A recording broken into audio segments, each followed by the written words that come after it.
ఏది ఏంది అంతకు తర్వాత పెట్టుకోలేడా?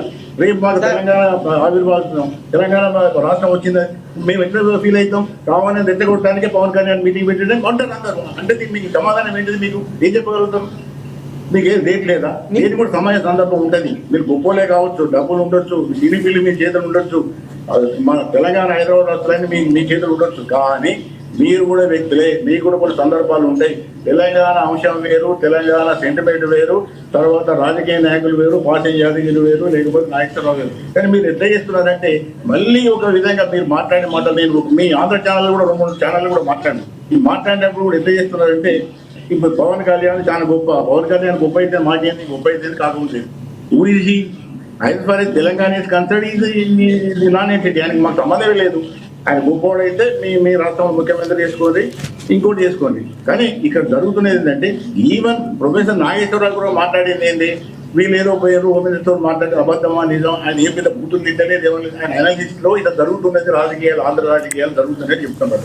ఇప్పుడు మేము అయ్యప్ప గారు చెప్తున్నాం, ఇప్పుడు మీ కాపు రాజకీయాలనే పవన్ కళ్యాణ్ 2-3 గ్రూప్స్ విపరీతంగా వ్యతిరేకిస్తున్నాయి. పవన్ కళ్యాణ్ పాపిరెడ్డి గారు ఇక్కడ ఒక ప్రశ్న, పాపిరెడ్డి గారు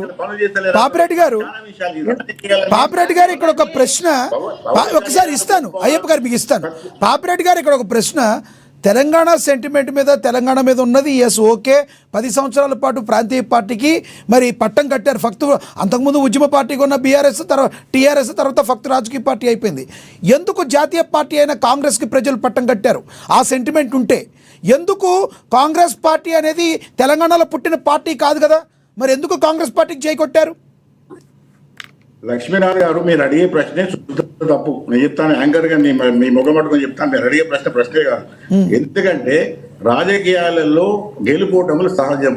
రాజకీయాలు తెలంగాణ వాదం ఓడిపోలేదు. టీఆర్ఎస్ ఓడిపోయినంత మాత్రాన, కేసీఆర్ ఓడిపోయినంత మాత్రాన తెలంగాణ వాదం పోలేదు. తెలంగాణ ఏది సమాజము ఆయన కేసీఆర్ కి మొత్తం నా మాటను మీరు వక్రీకరిస్తున్నారు. నేను తెలంగాణ వాదం ఓడిపోయింది అనలేదు, ఆ మాట నేను మాట్లాడలేదు. మీరు ఏమన్నారు? తెలంగాణ ప్రజలు తెలంగాణ ప్రాంతీయ పార్టీలు మాత్రమే కోరుకుంటారు, వేరే దగ్గర నుంచి రాకూడదు అన్నారు. అదేదో వేరే పార్టీ పెడితే అక్కడ జాతీయ పార్టీ అయిన కాంగ్రెస్ పార్టీని ఇప్పుడు తెలంగాణ వచ్చిన తర్వాత తెలంగాణ ప్రజలు ఎందుకు జై కొట్టారు? ప్రాంతీయ పార్టీకే ఎందుకు పట్టం కట్టలేదు? ఒక్కొక్క నిమిషం నేను సరిగ్గా అర్థం చేసుకోలేదు. కాంగ్రెస్ పార్టీ కానీ బీజేపీ పార్టీ కానీ జాతీయ పార్టీలకు సమస్య లేదు, కానీ జాగ్రత్తగా కానీ ఆంధ్ర నాయకత్వంలో ఉన్న ప్రాంతీయ పార్టీలు, అది తెలుగుదేశం కావచ్చు, వైసీపీ కావచ్చు, జనసేన కావచ్చు, లేకపోతే ఇంకో పార్టీ కావచ్చు, ఏ పార్టీ వచ్చినా కూడా తెలంగాణ ప్రజలు ఒప్పుకోరు. ఎందుకు ఒప్పుకోరంటే వాళ్ళ యొక్క ఆ పీడనని తెలంగాణ ప్రజలు ఇప్పటికి కూడా మర్చిపోలేదు. ఉన్న తెలుగుదేశమే పార్టీ క్లోజ్ చేసుకోలేదు. ఇప్పుడు రామ్మోహన్ గారు కరెక్ట్ చెప్పాడు, ఒకవేళ జనసేన టీడీపీతో పోతే ఆ బీజేపీకి వచ్చే సీట్లు కూడా రావు, ఎందుకంటే జనాలు ఆదరించారు. చెప్పేది ఏంటంటే ఇప్పుడు ఏదో నా ఇష్టాలతో మాట్లాడతారు. ఇప్పటికి కూడా ఆంధ్ర పార్టీలు తెలంగాణ మీదకి వచ్చి మాట్లాడారు, అంటే ముఖ్యంగా ఆంధ్ర ప్రాంతీయ పార్టీలు, జాతీయ పార్టీల గురించి ఒక్కటి చెప్పండి పాపిరెడ్డి గారు. పాసం యాదగిరి లాంటి వాళ్ళు గొప్పోళ్ళు, సీనియర్ జర్నలిస్టులు, మీలాగానే ఆయన కూడా సీనియరు, వ్యక్తిగతంగా మాట్లాడడాన్ని ఎలా చూస్తారు? పాసం యాదగిరి వ్యక్తిగత మాటలుగా చూస్తారా? పాసం యాదగిరి గారు వ్యక్తిగత మాటలుగా చూస్తారా? ఏదైనా రాజకీయ పార్టీ మాట్లాడితే అలా మాట్లాడారని చూస్తారా? ఇప్పుడు లక్ష్మీనాథ్ గారు ఈ వ్యక్తిగత విషయాలను పట్టుకొచ్చే వాళ్ళ ప్రాంతీయ విషయాలకు, అది రాష్ట్రాల మధ్య ఎవరు వ్యక్తిగతంగా మాట్లాడారు సార్? పవన్ కళ్యాణ్ గారు పాసం యాదగిరి గారిని తిట్టారా? తెలంగాణ ప్రజలు తిట్టారా? ఇప్పుడు ఆయన వాడు వీడు అని ఎందుకు మాట్లాడారు ఆయన? ఒకటి లక్ష్మీనాథ్ గారు ఆగండి, మీరు అడిగి నాకు అర్థమైంది. ఇటువంటి వ్యక్తుల విషయాలు తీసుకొని పదే మాట్లాడటం జరిగేది ఏంటంటే పాసం యాదగిరి గొప్ప, నా ఉద్దేశంలో పాసం యాదగిరి గొప్ప కాదు. ఈవెన్ నా ఉద్దేశంలో పవన్ కళ్యాణ్ గారు కూడా గొప్పడు కాదు.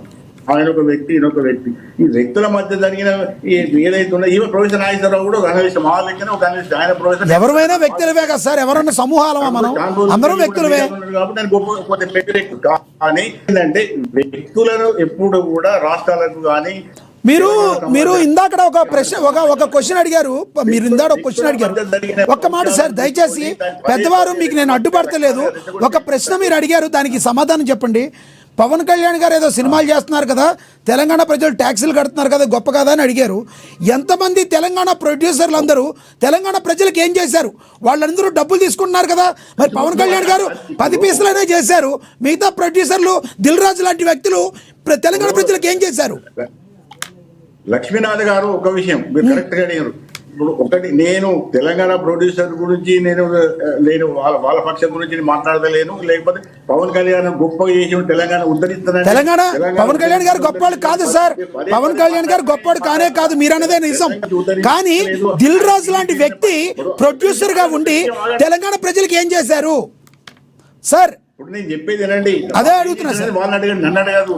మీరే అన్నారు కదా sir, question to wrong person. ఎందుకంటే నాకు సంబంధం లేదు అది. ఇప్పుడు ఒకటి ఏంటంటే పవన్ కళ్యాణ్ గురించి నేను ఎందుకు మాట్లాడుతున్నానంటే, పవన్ కళ్యాణ్ ఏదో తెలంగాణ చేసిండు ఆయన ఎవ్వరు కూడా ఏం చేయలేదు అని మీరు మాట్లాడుతున్నారు. మాట్లాడినప్పుడు నేను మాట్లాడతాను. అదే తెలంగాణ ప్రొడ్యూసర్ అని చెప్తే మీరు మాట్లాడండి, వాడు ఏం చేసిన వాడు తప్పు చేసిండా, ఉప్పు చేసిండా, వాడు ఏం చేసిండా అది వాళ్ళ విషయం. కాబట్టి ఇక్కడ కూడా మీరు తెలంగాణకు పవన్ కళ్యాణ్ ఇదేదని చెప్పకపోతే నేను ఈ విషయం కూడా మాట్లాడాను. కానీ మీరు పదే ఏం చెప్తున్నారు, ఎక్కడికి ఆదిలాబాద్ పోయిండు, ఖమ్మం పోయిండు, లేదా 30 కోట్లు టీడీపీ దాంతో మొత్తం అయిపోయిందా? అయిపోయి మొత్తం పవన్ కళ్యాణ్ తెలంగాణ మొత్తం ఎవరన్నా చేయగలరా? అంతంగా చేయగలరా? అది ఆది అనుకోవాలి సార్. ఎవరైనా ఒక వ్యక్తి తెలంగాణ మొత్తానికి, ఆంధ్ర మొత్తానికి, భారతదేశం మొత్తానికి చేస్తారా? ఆయన ద్వారా మరింతమంది స్ఫూర్తి పొందొచ్చు. మీలాంటి పెద్దవారికి అది తెలియకపోతే ఎలా? ఇప్పుడు పూర్తి పొందడం వేరండి, ఎవరు చేయలేరు. మీరు ఆ 4-5 పనులు చేసి తెలంగాణ రాష్ట్రంలో ఎవరు ఏం చేయలేదు అనే మాట ఎవరు తప్పది, అది తప్పది. ఎవరు అనకూడదు అలా ఎవరు అనకూడదు. ఇప్పుడు లక్ష్మణ్ గారు తెలంగాణ రాష్ట్రంలో ఇస్తాను సార్, అందరికి ఇస్తా. ఆయన చెప్పనివ్వండి సార్. అయ్యప్ప గారు దయచేసి ఆగండి ప్లీజ్. సార్ చెప్పండి, పాపిరెడ్డి గారు చెప్పండి ప్లీజ్. ఇప్పుడు ఆ తెలంగాణలో ఎవరైనా తెలుగు ఇండస్ట్రీలో ఉంటే తెలంగాణ వాళ్ళు ఏం చేసినా నాకేం తెలుస్తుంది?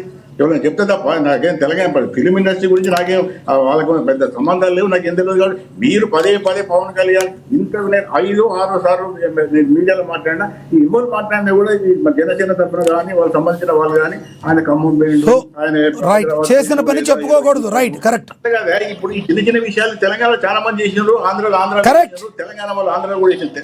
ఇవన్నీ విషయాలు కాదు. ఏంటంటే పవన్ కళ్యాణ్ అనే వ్యక్తి, ఆయనకు ఏమైనా ఇమేజ్ డ్యామేజ్ అయిందా, అయితే ఏం జరిగింది అనేది అది నాగేశ్వరరావు పవన్ కళ్యాణ్ అనే ఇద్దరు వ్యక్తుల మధ్య అంశం. కానీ ఇది ఒక లెవెల్ ఏంటంటే మీడియాకి ఎప్పుడు కూడా ఒక సెన్సేషన్ న్యూస్ కాబట్టి మీడియా కూడా ఒక పరిధి దాటి దీని మీద ఎక్కువ చేస్తున్నది ఒకటి.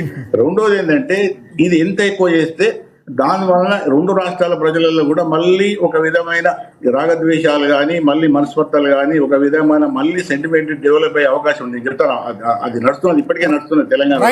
మళ్ళీ నాకు ఒక 20 ఫోన్లు వచ్చినాయి, ఏంది వీళ్ళు మళ్ళీ స్టార్ట్ చేస్తున్నారు, ఆంధ్ర వాళ్ళు మళ్ళీ మన తెలంగాణ మూవ్మెంట్ స్టార్ట్ చేస్తున్నారు.